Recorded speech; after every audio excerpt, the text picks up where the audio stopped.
Hi,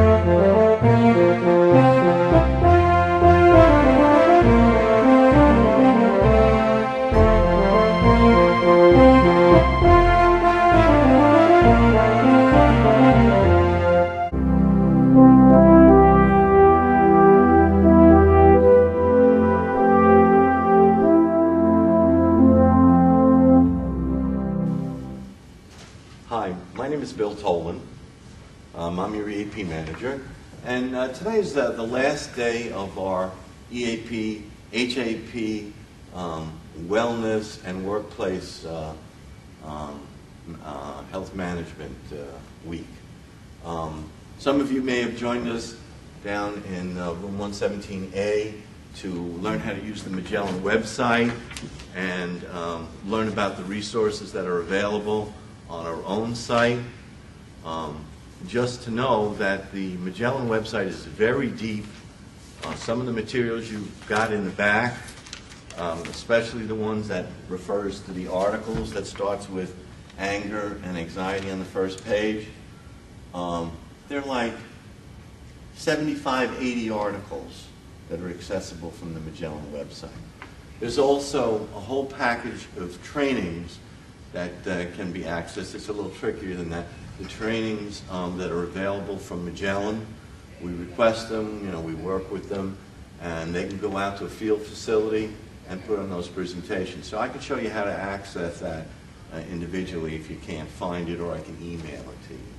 Okay? So, but just a couple things on accessing that Magellan website.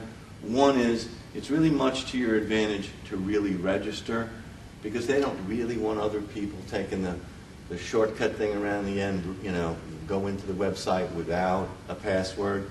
So they do things to kind of trip you up if you're doing it that way. And it's not to get anything on anybody. They don't need any lawsuits. So the user IDs just give you access, and they have no way of knowing who's on the machine. The other thing is, within the beginning scripts of the first couple of pages of the website, you'll see a section in there on assessment tools. Assessment tools for most things that you can think of: anger, depression, alcohol abuse, even obesity, and lots of other things. They're very short. They're like 5 or 10 minutes. They give you the score right away, and then it's all purged out of the system. Maybe some of you by now know about our own internal site, which has 2 or 3 different sets of materials. The first section can be accessed through our old AEA website, the one with the building on the front. And if you get on that page and you look to the left, you'll see 2 icons. One is a camera, and the other is a little EAP person sitting at a desk. The one with the camera, if you click on that and go EAP, HAP, there'll be a whole drop down of films that you can watch in as little as 15-minute segments and come right back where you left off. It's really ideal for our organization that way. And then, thanks to Lucy helping to keep us on track with the Lend and Learn program, we have a whole assortment of CDs. We'd like more. We'll get them eventually. Any contributions from managers and supervisors when there's money again will be greatly appreciated. We have some books. You can actually go to that little icon, click on it, and if you click on it a second time, there'll be a drop-down list that'll show you the names of all the CDs, and there's a few tapes, and we don't use those too much anymore, and a few books. Okay, so that's the promo piece, but to remember that the Magellan site is www.magellanhealth.com, and that one works better than the MagellanAssist.com. So go in that way and register. It's so much easier to work in. Okay, now for the meat and potatoes of our presentation here. I'm going to introduce our speaker, and Claudia's been around pain management. Claudia Peters-Ragnini has been around the substance abuse and pain management leagues for many, many years. Interestingly enough, she started off in the commercial fuel oil business a long time ago, And she actually herself, in her earlier days, drove an oil truck and delivered some oil for a few years. And that's something that most of us, even the guys, can't say they did. Okay. Back in 1982, she decided to change careers and began to work in the addictions community, where she came in contact with many people who had pain problems and had become addicted to different narcotics as a result of that. And so in the process of that, and I'm sure some personal family experience, she became a real expert in the area of pain management. She's a member of the Long Island Council of Alcoholism, a member of the Leadership Council. She's a member of the Association of Addiction Professionals. She's received the Fisher of Men. We might have to change that one, right, Claudia? The Fisher of Men. Well, it still works, though, because most of them are men, right? Fisher of Men Humanitarian Award in 2004. The Carolyn McCarthy and Joseph Bruno have cited her and gave her many proclamations for her work. And she's done many TV and media events on Channel 12 and on Cablevision. She's a proud wife and stepmother and a grandmother now, and we're all getting into that league now, so that doesn't surprise us anymore. And she's a hell of a lady and a really good worker and a great ally and becoming a good friend. So with no further ado, I'm going to turn you over to Claudia. Thank you, Bill.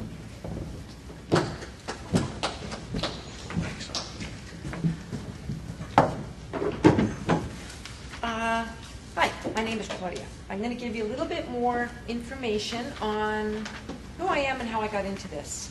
Yeah, I was an oil truck driver and fixed oil burners and all that good stuff, and that was great.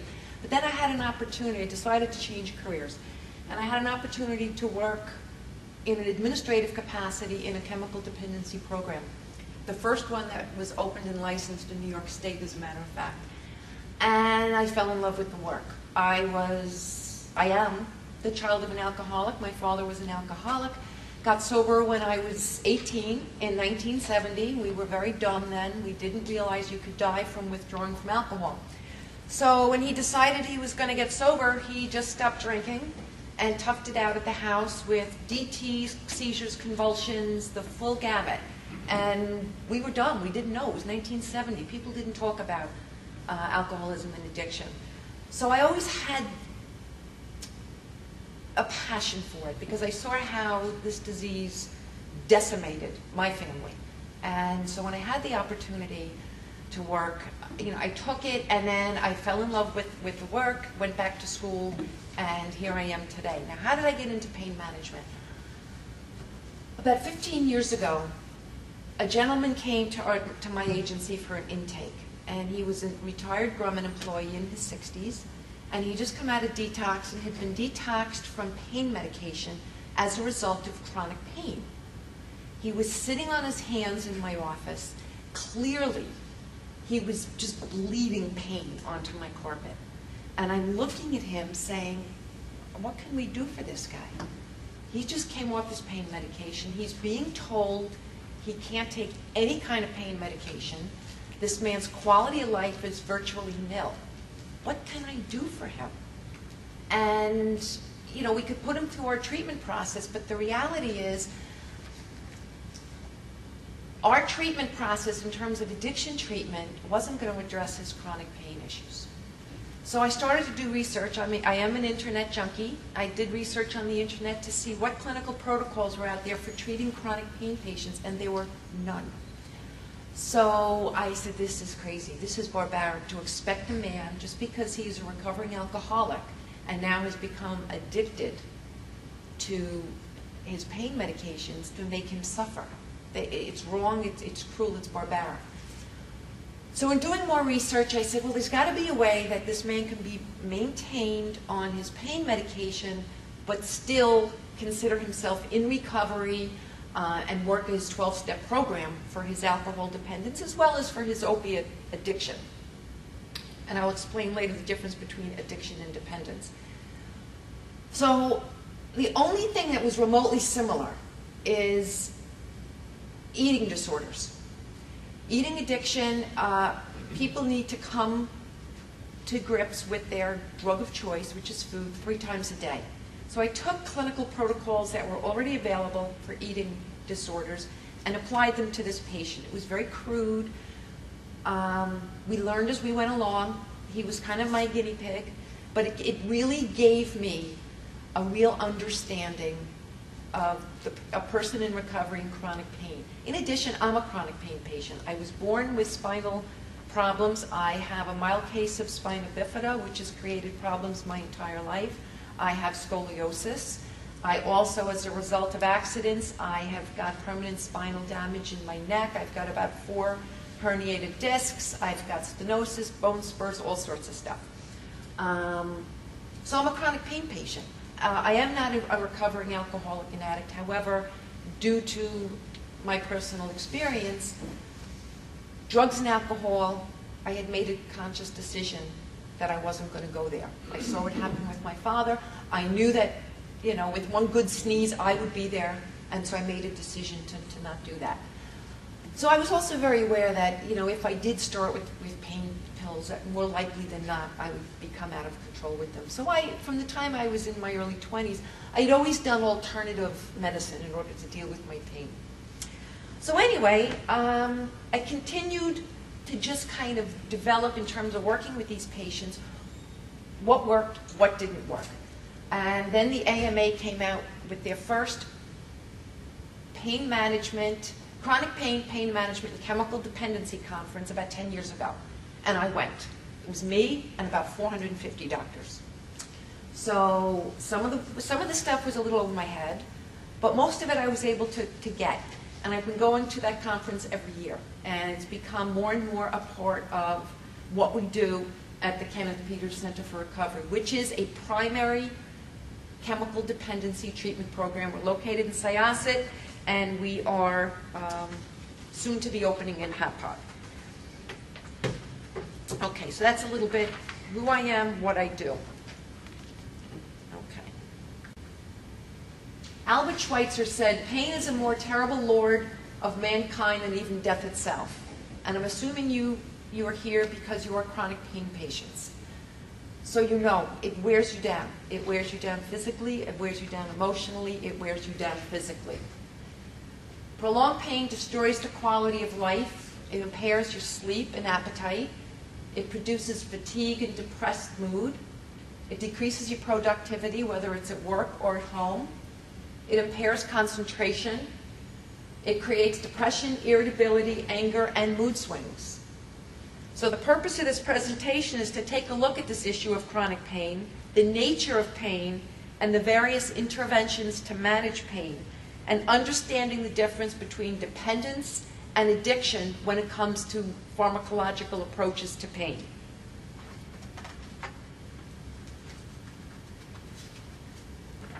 What is pain? Pain is an unpleasant feeling that lets you know that there's something that's wrong.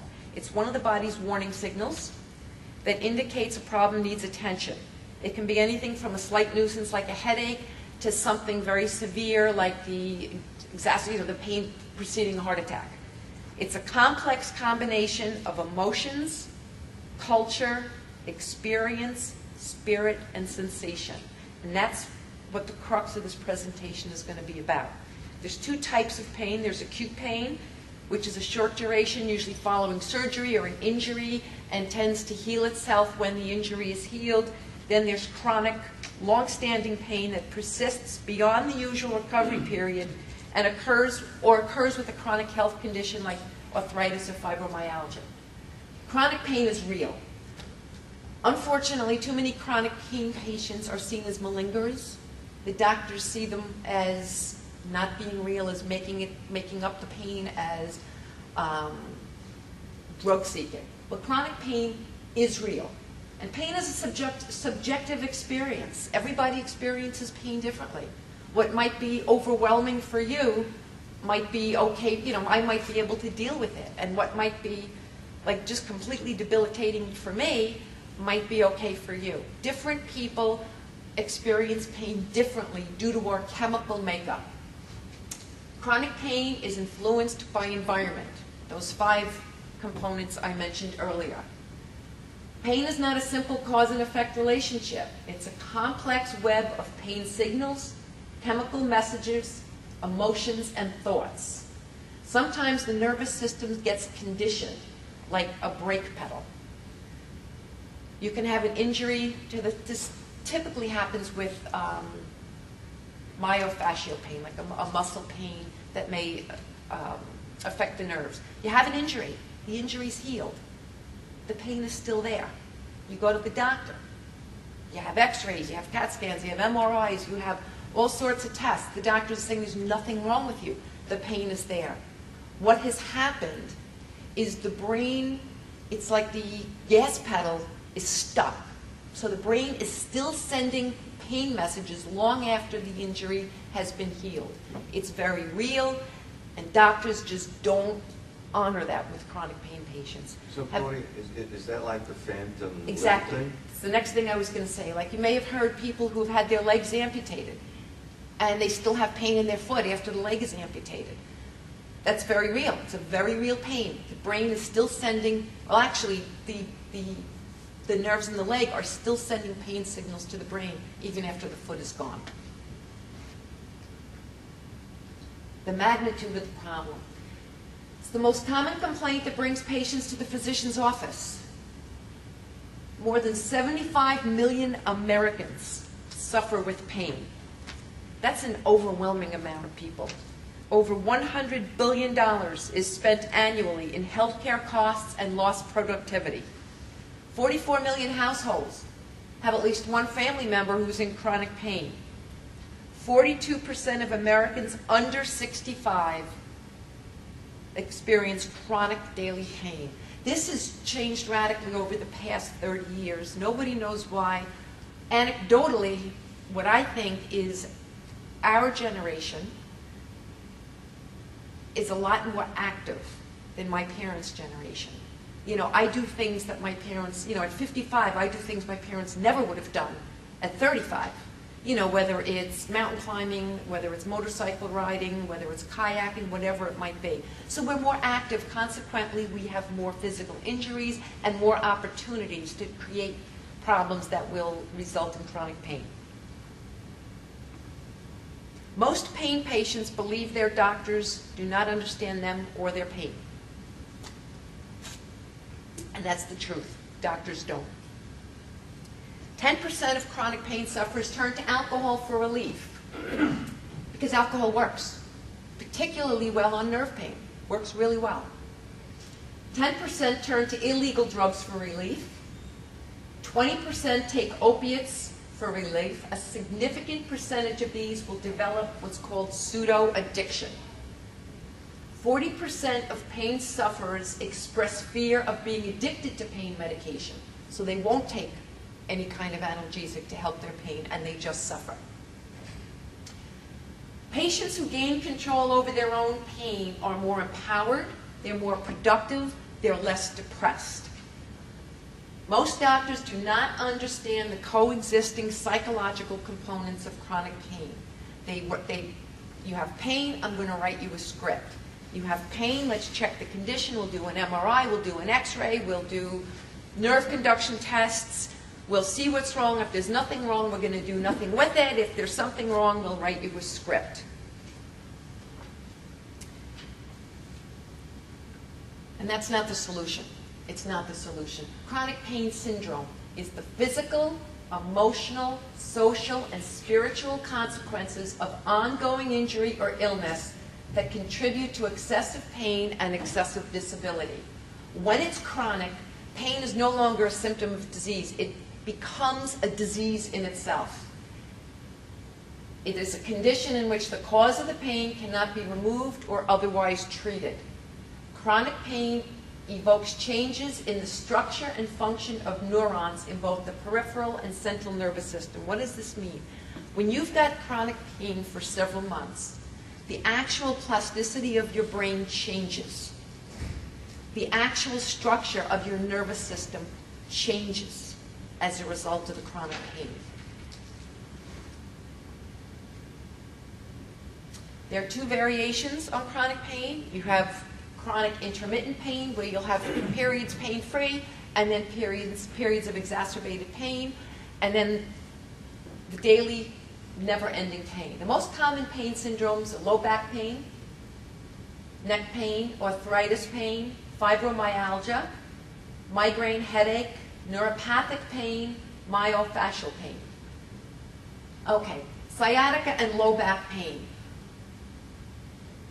That's the most, we get low back pain when we lift things, when we move wrong. Typically, most people, it'll heal itself in 2 to 3 weeks with the use of pain management techniques such as hot and cold compresses, stretches, etc. In the chronic pain patient, quite often there'll be some kind of damage in the lower spine that pinches off nerves that go down the legs. They might have neuropathy, they might have sciatica. Another problem in the legs is gout, which is typically exacerbated by alcohol. Sciatica is incredibly, anyone here have sciatica? Incredibly painful. You just want to put a bullet in your head. Neck pain. Now, neck pain is also very painful, but the reality is that 99% of neck pain is not coming from any physical problem in your neck. It's coming from stress. When we stress out, all these areas in red, you tense up. You know, if you touch yourself here, you can feel it's all tight. 99%. But it's debilitating. Your muscles go into knots. It pulls the vertebrae out of sync, pinches nerves, and creates an enormous amount of pain. So it is very real. However, it's 99% stress-related. Arthritis and other joint pain. Arthritis is an immunodeficiency disease. It's where your body's actually attacking itself. You've got two types of arthritis. Rheumatoid arthritis, where the pain really comes from the sac that surrounds the joint that's inflamed, or osteoarthritis that actually eats away at the bones of the joint. Both are incredibly painful. Fibromyalgia. Now, this is an interesting. Anybody here have fibromyalgia? No. Okay. It used to be more of a garbage can diagnosis, like people who had chronic pain that they really couldn't figure out what was causing it, or there was no real indication of what was going on. Some days people had pain in their arms, the next day it was in their knees, the next day it was in the back of the neck. I mean, every day it was something different. And they used to be written off as hypochondriacs. However, what they have done is they have identified a syndrome, fibromyalgia, where you may have all these issues. You problems concentrating, you have pain, cramps, stiffness. And it's diagnosed by, on the right there, you will see trigger points. Pain in all these trigger points indicates a diagnosis of fibromyalgia, which is really good for the patient who's suffering from fibromyalgia, because just 10 short years ago, they were seen as hypochondriacs and were written off by doctors. And these people suffered. They suffered terribly. Migraine headaches, the headache from hell. Not much to say about that. We'll get into treatments a little later. Neuropathic pain is nerve pain. Most of us, if we're over 20, have some kind of degeneration in our spine. That just comes with age. The older we get, the more our body degenerates. As our spine compresses, as we shrink, nerves can get pressed, pinched, impinged, create neuropathy in the hands, in the feet. I don't know if you saw before, I'm constantly going like this. I have neuropathy in my hands, which causes pain and numbness. So I'm constantly going like this just to keep my hands working. And that's what neuropathic pain is. It's really nothing is wrong with the nerves in my hand. What's wrong is I've got problems in the neck that are pinching off the nerves, and there's no way to release the nerves. So the nerves come down and numb out the hands. That's what neuropathic pain is. Unfortunately, there are very few remedies for neuropathic pain. The best thing for neuropathic pain is alcohol. Right? The AMA actually, there is in study right now, they're trying, the conference I went to 2 years ago, There's a pharmaceutical company trying to develop an alcohol pump, similar to the morphine pump that some people have in their body, an alcohol pump that will deliver a steady state of alcohol to help patients with neuropathic pain. However, they can't stop the impairment issue. So it's not working yet. Okay, the meanings of pain. Biologically, pain is a signal that the body's been harmed. Psychologically, pain is experienced as emotional suffering. Behaviorally, pain alters the way a person moves and the way a person acts. We don't walk right, we don't sit right, we don't move right, we don't feel right. And when we don't feel right, we don't act right. Cognitively, pain calls for thinking about its meaning, its cause, and its possible remedies. Unfortunately, chronic pain patients spend all too much time thinking about their pain. Spiritually, pain is a reminder of mortality. Culturally, pain has been used to test people's fortitude or force their submission. There's also a cultural issue. If you're a man, you should be able to tough it out. You shouldn't have this pain. You should be able to deal with the pain. You're a man. Emotionally, pain alters the chemicals in the brain. What does a typical pain patient look like? Well, you and I, clearly. Typically, the pain patient's been in pain for several years. They're taking multiple medications. They've undergone 2 or more failed surgeries. They've consulted with 7 healthcare professionals. They experience chronic sleep disturbances. They experience marital and family dysfunction. I mean, we all, if we're married, we have dysfunction. If we have families, we have dysfunction. But it's exacerbated by the chronic pain. Because quite often the family gets tired of hearing about your pain. The spouse doesn't believe you anymore. You're seen as a malingerer, so you don't want to talk about it, so you feel isolated. So it sets up this whole dynamic in the family. Chronic pain patient typically suffers from depression. They are physically and psychologically depleted, and they have a decreased work performance. Okay, step 1. How do you move forward from being a chronic pain patient to being a person? In order to begin to take control of your pain, the first thing you need to do is accept your pain. It's part of your life now. It is what it is. It's not going to change.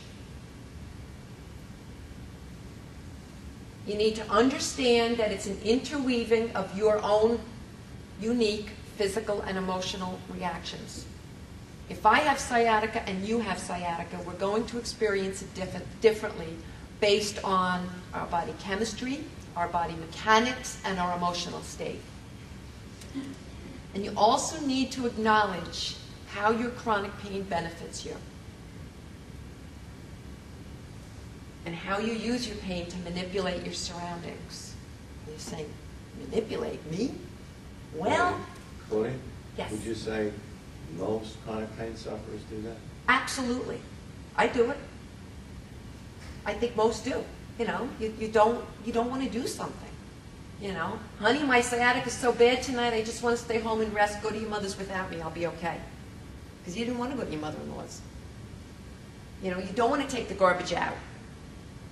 Things that you don't want to do, and you use your pain as an excuse. Your pain is real, and you use it to manipulate people, manipulate situations. Kids, I have a bad migraine, we'll go to the park another day because you just really didn't feel like getting off the couch, and the ball game is really good, and you don't want to miss it. And we can't move forward until we're rigorously honest about how our pain serves us.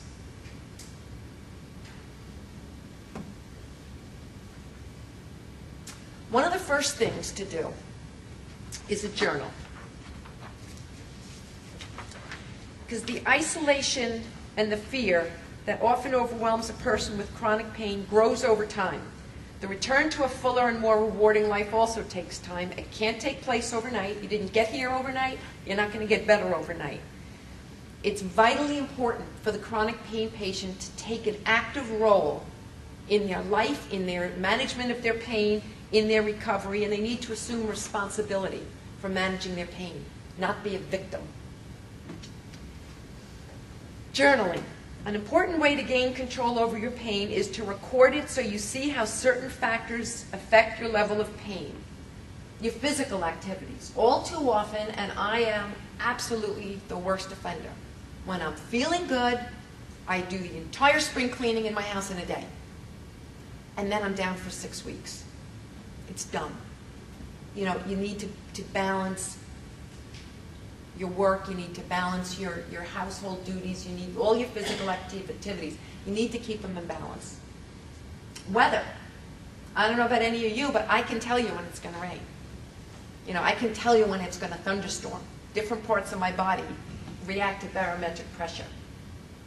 So when I know something's happening, I take steps to manage my pain even before it gets bad. Tension, aggravation, arguments with your spouse, with your boss, with your coworkers, sleeplessness. Sleep is very important.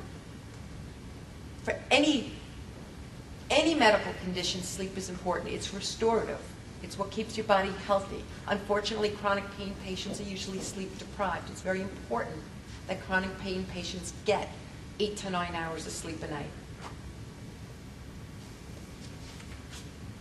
Stress, diet, interactions with others. I'm working with a young lady now who came to me, and the whole first session, I spent 2 hours with her. She was sobbing nonstop. She's a nurse, and her pain is always at 10. She can't deal with it. She's suicidal, and her husband's ready to divorce her. She's afraid she's going to lose her job. Her pain is always at 10.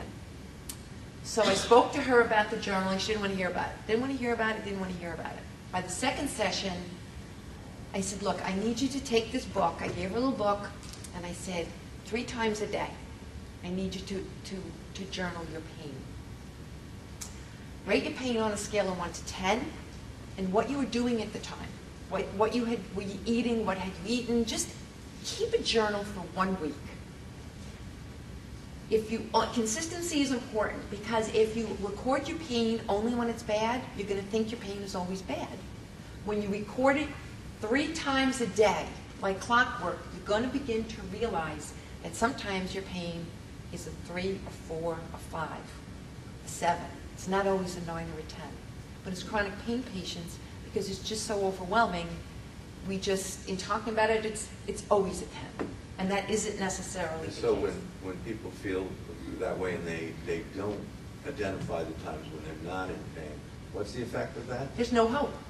There's no hope. There's no hope. There's increased More depression, more anxiety. And they actually think they're in pain all the time. All the time. And they're not. And that affects their mood. It affects their joy in living. It affects their willingness to get up in the morning. I mean, you wake up in the morning, you say, ugh, another day of pain.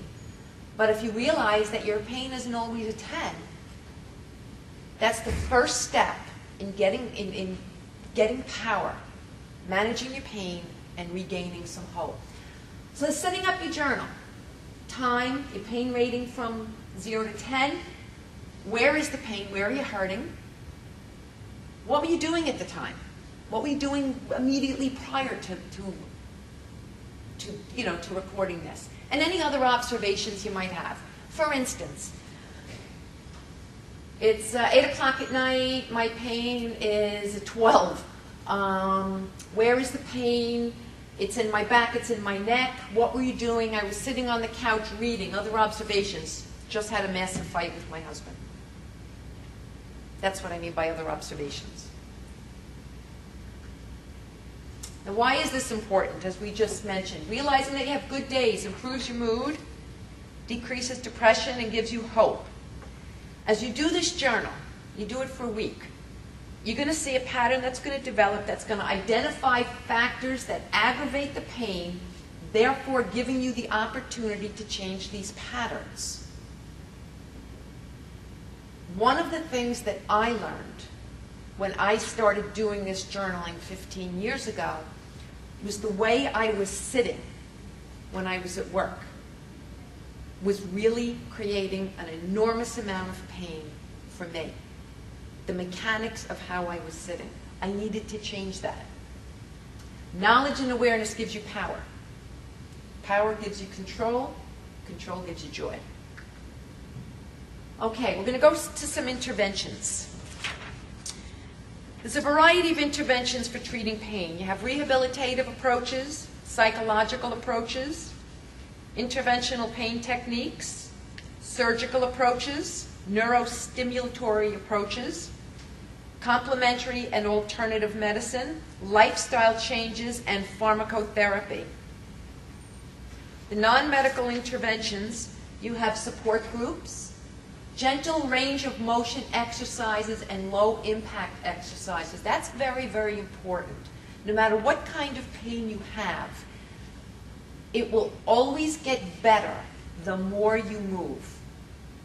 Even though it hurts to move, it's part of the healing process. The more you move, the better you're going to feel. Doesn't mean join the gym and get into one of these heavy-duty workouts.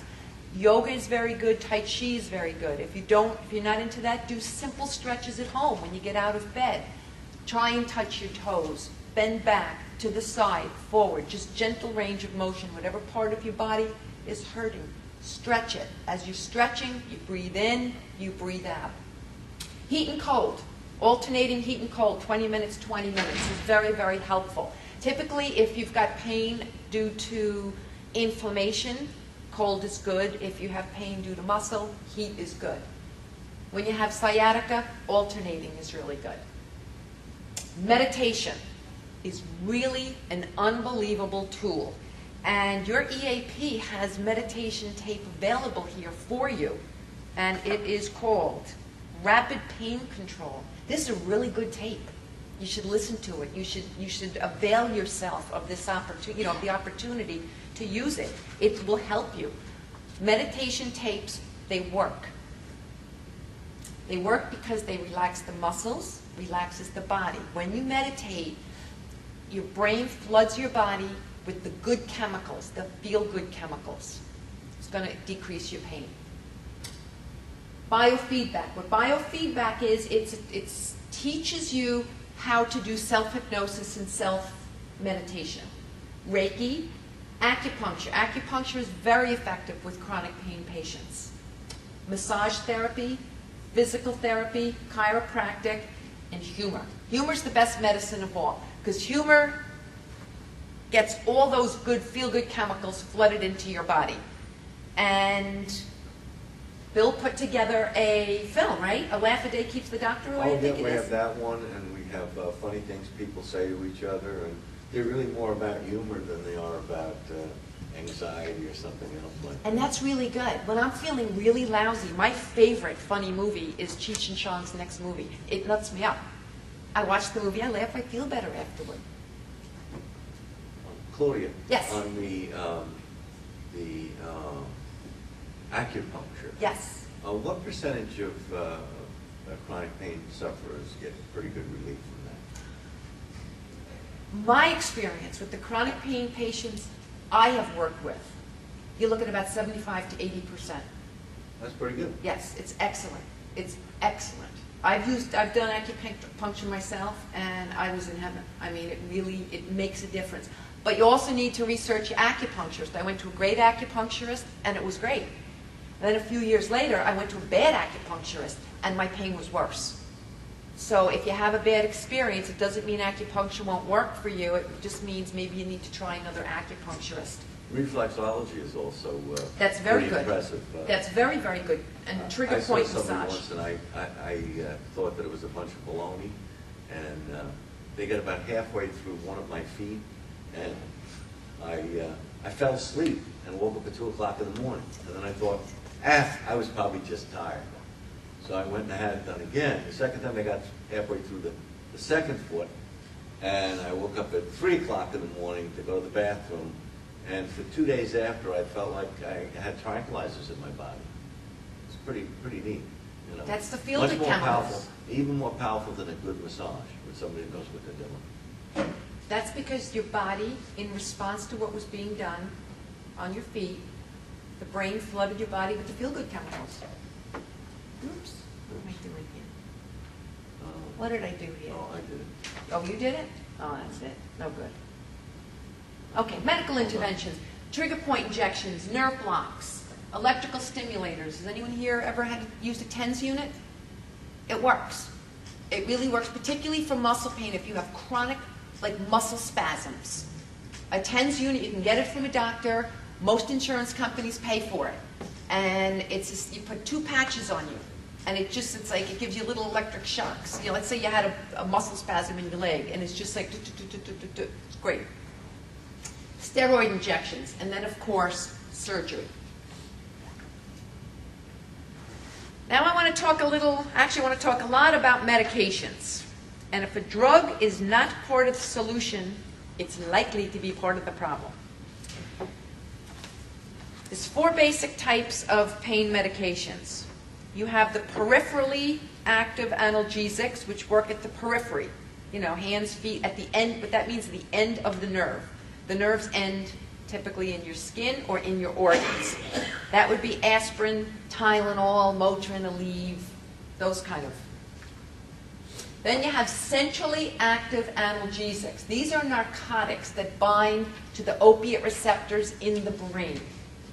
That's codeine, morphine, heroin, OxyContin, that whole class of opiate drugs. You have local analgesics that can be injected into the site of injury or applied topically. Cortisone or lidocaine. Lidocaine patches you can get, which are very, very good for topical pain. Let's say if you have chronic low back pain. Lidocaine patches, you get a prescription from your doctor. They're patches about this big, and they're often, with many clients, they're often very effective in numbing the pain. Indirectly acting drugs that affect non-pain conditions such as emotions that can exacerbate the pain experience.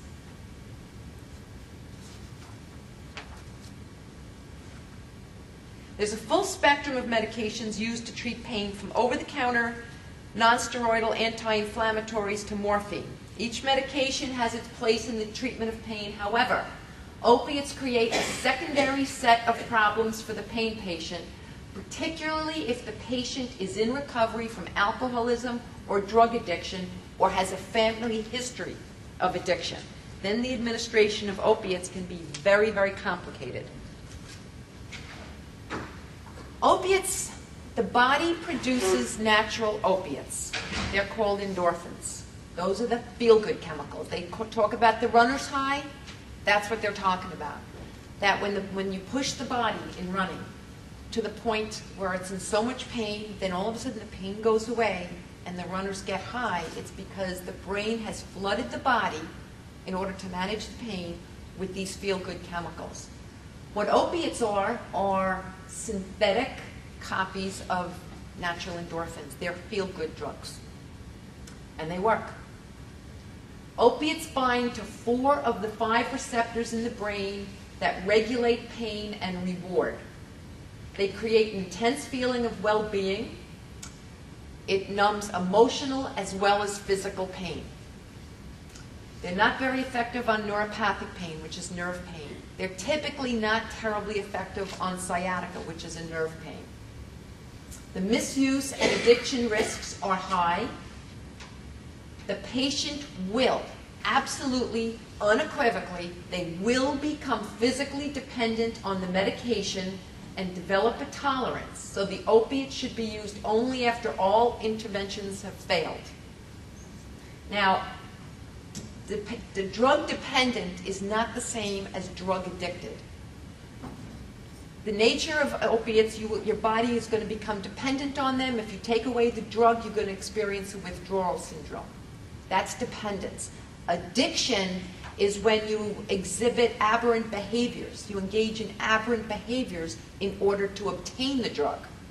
That's the difference between dependence and addiction. Most patients overuse opiates in anticipation of pain. They're afraid that it's going to hurt. Oh my God, it's like, I'm supposed to take it every 4 hours, 3 hours have gone by, I really don't want it to hurt, I'm going to take another one. And that's how the cycle begins. Opiates affect the central nervous system. And as you develop tolerance, which you will, the nature of the drug, you're going to develop tolerance. The benefits you feel are very short-lived. Short-acting opiates. You have Darvon, Darvocet, codeine, Vicodin, ibuprofen, Percodan, Percocet, Norco, Stadol nasal spray. Now the problem with short-acting, have any of you taken any of these drugs? Okay. The problem with short-acting opiates for chronic pain patients, okay, you take the medication and you're going to get relief from the pain. All right, so let's say this is comfortability with your pain. Okay, so you're going to go here, so that's kind of where you're feeling really good. Then you're going to come down, you're going to cross that line, and then you're going to come down like this, and then you're not going to feel good. You're going to take another pill, you're going to come up, you're going to feel good for a period of time, and that's the way it works with short-acting. It's a jackhammer effect, and that's what creates the addiction cycle, is that jackhammer effect. If you're a chronic pain patient and all other interventions have been used, long-acting opiates should be administered, not short-acting opiates. These are not good, that you're going to end up, I mean, it's not uncommon for me to see patients, you know, after taking these for a number of years, they're up to 40 and 50 pills a day. And at that point, you can't get a doctor to prescribe it, so you're buying them on the street, you're doctor shopping, you're forging prescriptions. That is the highest increase in terms of legal issues that we've seen in the past 5 years, is people being busted. And I'm talking like North Shore housewives, lawyers, you know, white-collar people. I'm not talking street people. I'm talking people, you know, like you and I, that are getting busted for forging prescriptions. Long-acting opiates. A long-acting opiate is an opiate that would be indicated for use in chronic pain. Methadone is actually a very good pain management tool. Morphine sulfate continuous, MS-Contin. Oxycodone, OxyContin, you've heard that. Fentanyl. Fentanyl for patients that we get into our treatment center and we've done all other interventions and they absolutely need to be on an opiate, our recommendation is typically the Duragesic patch. Duragesic, it's transdermal, goes through the skin. The patch is put on every 3 days. So it's a steady state. With long-acting opiates, the opiate is delivered into the system. It's titrated up to where you're not stoned, but you feel comfortable, and you're able to go about your activities of daily living, and your pain is maintained like this. You don't have that jackhammer. Fentanyl comes in a patch and a lollipop. I have no idea who the genius was that decided to put opiates into a lollipop, but they do. Non-narcotic pain medications. Now, before we go to opiates, some of the things that we try, or if patients come to us on opiates, we may detox them off the opiates and try some other interventions. For instance, antidepressants, including tricyclics and SSRIs. Tricyclics is an old-time antidepressant like nortriptyline, which is also known as Pamelor, Tofranil, Elavil, Sinequan, Deseril. The new SSRIs, which increase the serotonin in your brain, Prozac, Paxil, Zoloft, Effexor, and one that works the best for pain, and particularly neuropathic pain, is Cymbalta.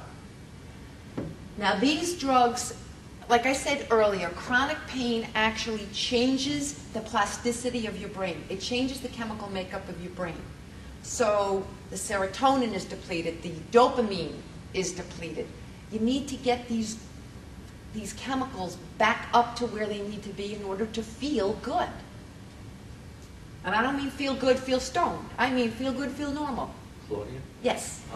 What's the difference in effect between Effexor and Cymbalta? Okay. The molecular makeup is different. Now, I don't know exactly how to explain it. Some patients do get more relief from Cymbalta for some reason. No, they do, because Cymbalta, for some reason, it's the best SSRI for a chronic pain I patient. think it also works in two neural pathways. Well, it does. It works in dopamine and it works in serotonin. And then you've also had the third pathway, which is, it's escaping me right now. It'll come to me.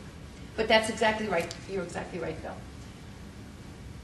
Aspirin and Tylenol. Typically for a chronic pain patient, they're not terribly effective. Anticonvulsants, and you're saying, what's anticonvulsants going to do for the chronic pain patient? Well, let me tell you, particularly for the gentleman with sciatica.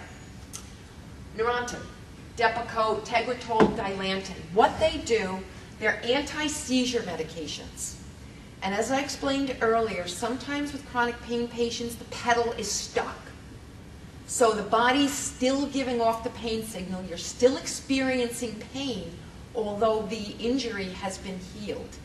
What these anticonvulsants do, it quiets the electrical activity in the brain and unsticks the pedal.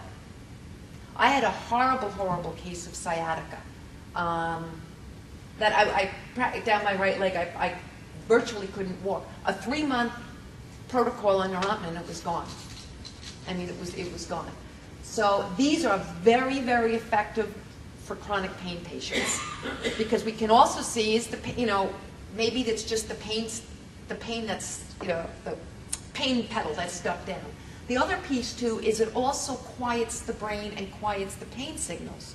Even if the gas pedal isn't stuck, it's still quieting the signal and it's going to dull the pain. So anticonvulsants work very well. My particular favorite that we've had the most success with is Neurontin. NSAIDs, over-the-counter, non-steroidal anti-inflammatory medications. Typically, a drug like Aleve works really, really well for any kind of inflammatory. That's the one that we've had the best luck with. Typically, given the problems that they've had at the FDA, I don't know that I would recommend Bextra, Celebrex at the moment, Voltaren, because they're in the same class of drugs as Vioxx. They're COX-2 inhibitors. So I would stay away from them until they've done more research. Steroids work good. Steroid injections, they can inject them into joints, they can inject them into the spine, they can inject them into the nerve. It quiets the disease process. Local anesthetics, as I mentioned earlier, lidocaine patches, and calcium channel blockers for migraine headaches. Anybody here suffer from migraines? Okay, typically migraine headaches are brutal. And the treatment of choice for doctors, they give you Fioricet. The side effect of Fioricet is you're going to get a rebound headache. So then you're going to need to take the Fioricet. And when you come off the Fioricet, Fioricet's a barbiturate, there is a withdrawal syndrome, and one of the withdrawal symptoms is a headache. So why doctors give this medication is beyond my comprehension. It's horrible medication. I've never seen anybody benefit from it, where the headache, is taken care of and they don't get a headache. What happens is they end up taking Fioricet, 3, 4, 5 times a day. So calcium channel blockers, it's a medication. Verapamil is a good example, and it stops the migraine before it starts. They don't understand the mechanism of action, but it does work. And when Kalin, or Verapamil, the calcium channel blocker, when it was going through clinical trials about 20 years ago, and it's a blood pressure medication, what they found is that people that had chronic migraines didn't get migraines anymore. So it's used as a preventative. Now, non-narcotic pain medications with a high abuse potential. Quite often, doctors will prescribe tranquilizers or anti-anxiety drugs to deal with pain. These are really not good options. High abuse potential, you're going to have tolerance. These drugs include Valium, Librium, Librax, which is typically given for people that have colitis or Crohn's or some other gastrointestinal chronic pain issue, Ativan, Xanax. This class of drugs right here, the minor tranquilizers, one of 2 drugs you can die from withdrawal. There's only 2 drugs that you can die from withdrawal. You'll never die from withdrawal from heroin. You can die from overdose, but not withdrawal. You won't die from withdrawal from cocaine, but you can die from withdrawal from alcohol and from benzodiazepines. And the interesting thing is the brain doesn't know the difference between these 2 drugs, which is why benzodiazepines are used to detox patients off alcohol. Barbiturates, Fioricet, which we just spoke about, has a very high risk of abuse and dependence because of the withdrawal syndrome of more headaches, so you get into this vicious cycle. Muscle relaxers such as Soma and Flexeril have a moderate risk of abuse and dependence. So these drugs you need to be very careful of.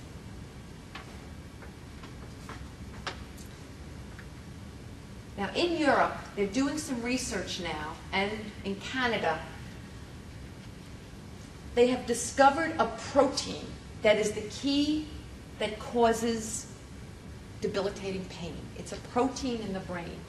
So they've isolated this. So now what the pharmaceutical companies are doing is trying to figure out how to maybe capture it and separate it.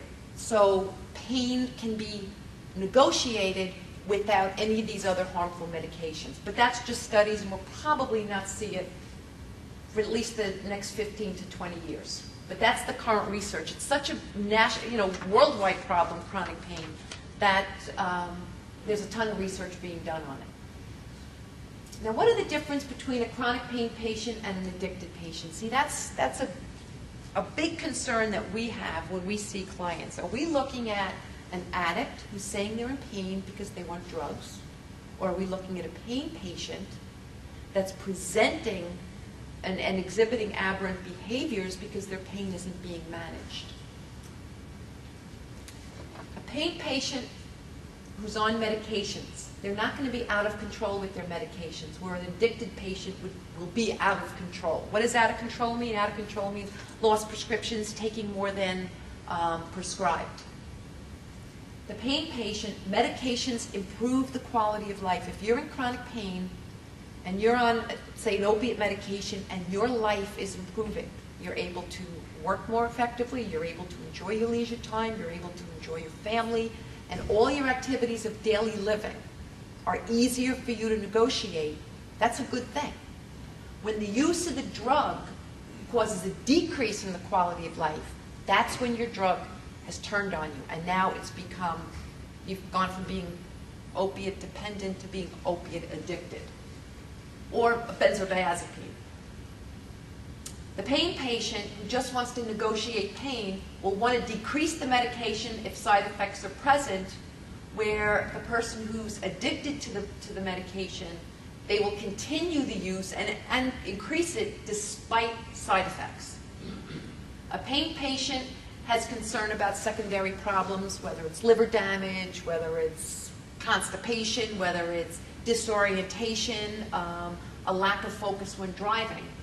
An addicted patient is either unaware or in denial about any problems. A pain patient follows doctor's instructions as to the use.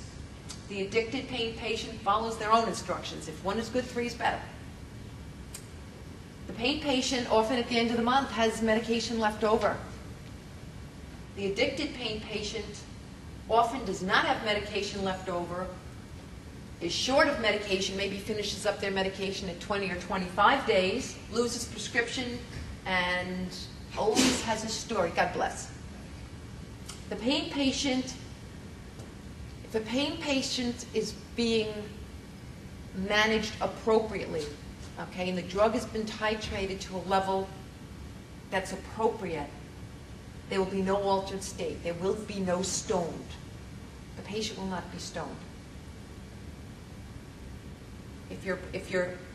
The addicted pain patient is usually in an altered state because they're using more drugs than they need to manage the pain.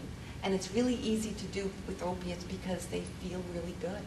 They make you feel really good, and it kills emotional pain, which we all have. The pain patient is willing to explore anything to relieve the pain. They'll do anything. They'll stand on their head. If you promise them that standing on their head and spitting wooden nickels is going to make their pain go away, they're going to do it.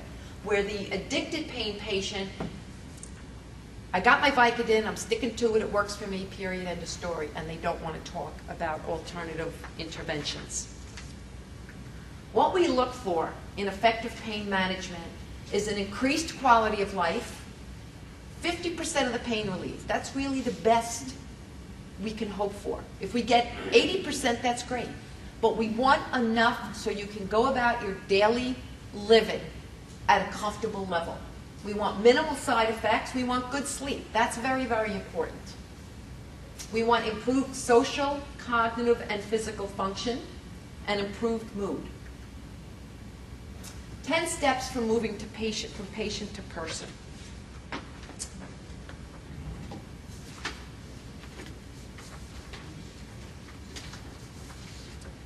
As we said earlier, you need to accept the pain.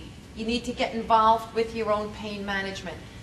One of the things that works very well is peer support. For anybody who is in recovery or knows someone in recovery, Alcoholics Anonymous is the most successful treatment for alcoholism. And why? It's because of the peer support. Chronic pain patients need peer support too. Unfortunately, there are not a lot of chronic pain groups around. We have one at our agency.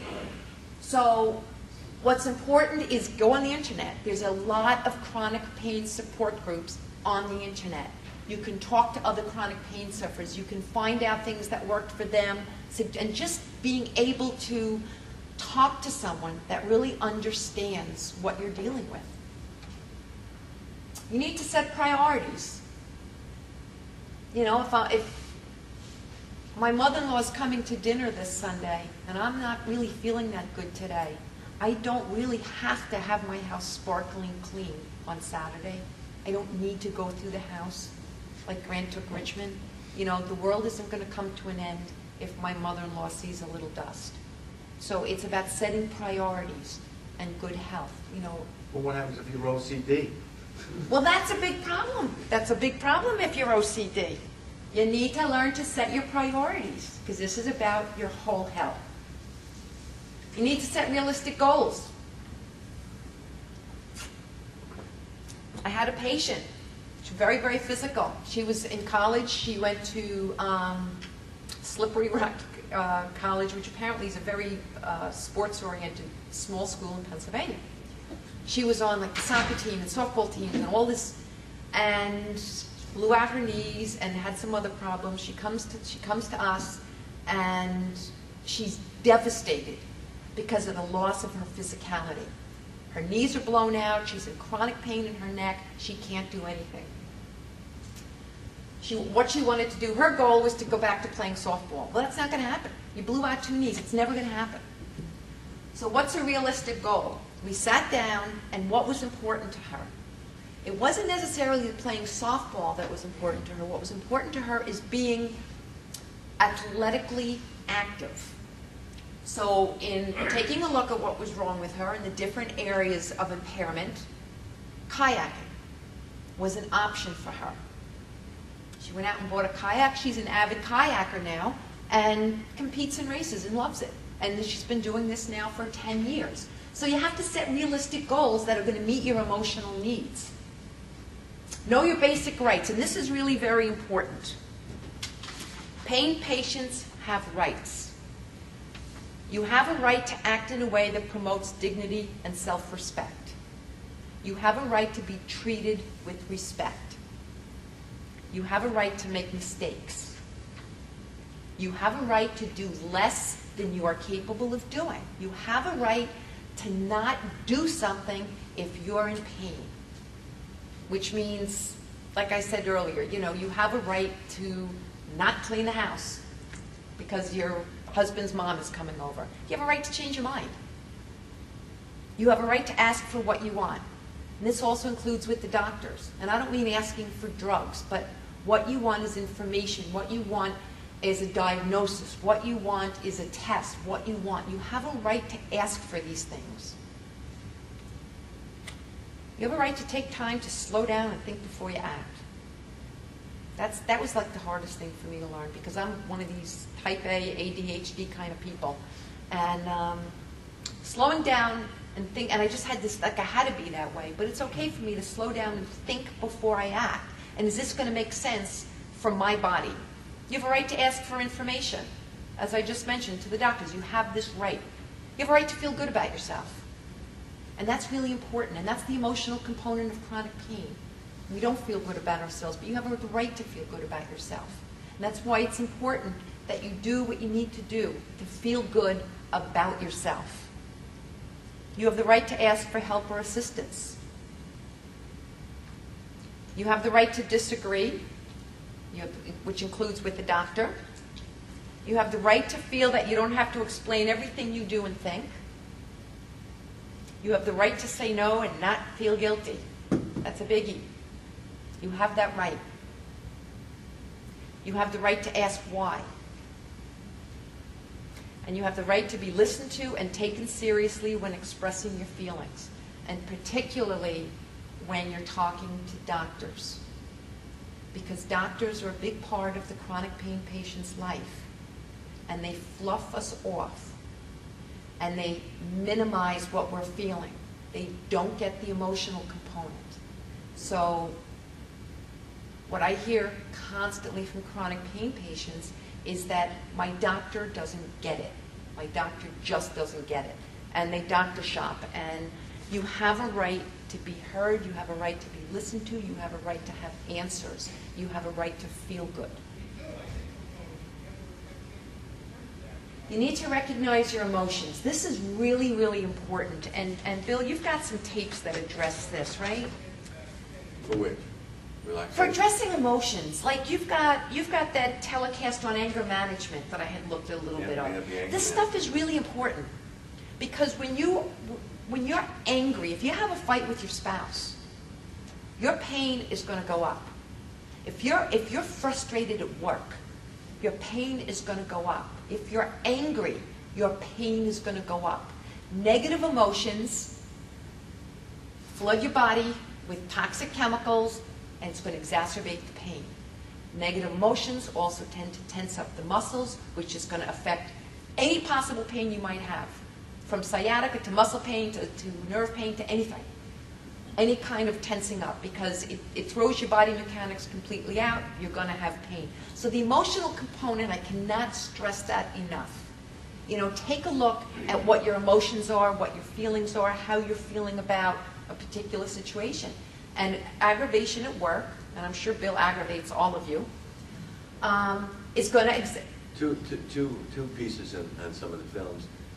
You'll remember the fellow that did the Laughter is Good Medicine.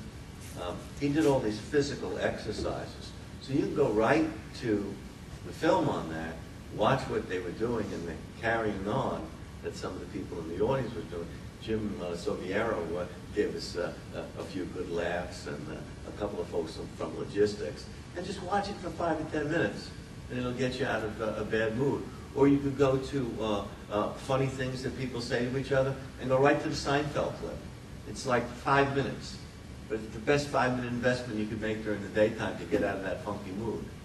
And then you just shut it off, close it up, and on with your business. So emotional, you need to recognize your emotions and how they're affecting your pain. Learn to relax, chill, just relax. Exercise. Exercise is important. Like I said earlier, it doesn't mean joining a gym and working yourself out. But even, like when you're at work, if it's stretching your leg, stretching your back, whatever it might be, it's very important. Because, our body, they lock up, our backs lock up, our necks lock up, our joints lock up, particularly if you're suffering with arthritis. I can't stress exercise enough. It is so important with people that are suffering with arthritis. Claudine? Yes. With the learning to relax piece, Mm-hmm. I mean, how many people actually have it sort of planned into their schedule? They don't. Is there a day, one day a week, when you know you're going to at least get 2 hours of relaxation? Some window where you don't have to deal with children, don't have to deal with spouses, don't have to deal with anybody, and you can really just chill and get some of those feelings that you might have got when you were a young adult and you didn't have that much responsibility, even for a little while. It makes a big difference. But when we, being a get-up-and-go kind of agency, if we don't plan it in and we let it all be a runaway train, by Thursday, we're pretty fried. So it's really important to try to plan in some kind of recreation or some kind of relaxation, even if it's just sitting and watching something really silly and stupid that you got out of the video store, in some window where you're not responsible for anything. And that's very important. Like if you go to a show or a movie, you get out of your house, you go to a movie, and you come out and you feel pretty good, and you're talking to whoever you went with, and you're feeling good, and you're kind of energetic. But you know why? Because for 2 hours, you got out of your own body, and you became completely, absorbed in the movie or the play. You became mindless or mindful. You became completely in the moment. You got outside of yourself, you got outside of your own thinking. I know for me, my brain is like the scariest place to be. So the more I can get out of myself, the better off I feel. Because chronic pain patients, the more we think about ourselves, the worse we feel. Because we do tend to focus on our pain because it's such a huge part of our life. Like when I came here today, I mean, I woke up this morning, I was feeling pretty good. I got here and I was really, my back's like pounding, it's burning. So I took Bill's thing here, which was very cool. No matter how hard I did it, and I still black. So clearly, it was the tension of just making this presentation today that was exacerbating my pain. Now that I'm almost done, my back is feeling better, and hopefully I'm up to blue. We'll see. And this is a kind of a neat thing. You should take one with you. You should take one with you. You do a little relaxation, and you'll see that you're going to feel better. The body, the mind, and the spirit are very connected. We can't forget that. See the total picture, which is the body, the mind, and the spirit. All three need to be in good shape for us to feel good. Reach out. Ask for help. Tell people you're hurting. Tell people you're in pain. If you're on opiates, is anybody here on regular opiates? No? Okay, then I won't go through the red flags. At what point should you have an evaluation? But if you or someone else you know ever gets put on opiates and you find yourself using more than prescribed, if you find that you're unable to take it as prescribed, if you find that you're using them up before the end of the month, take a look. Call, ask for help, because that's a concern. If you have any questions and you want a confidential answer, outside of the EAP here, and you want to call me, that's my number. And anything you call and ask about is kept between you and I. It certainly wouldn't, be told to the EAP. That's okay. And I wish you all health and serenity.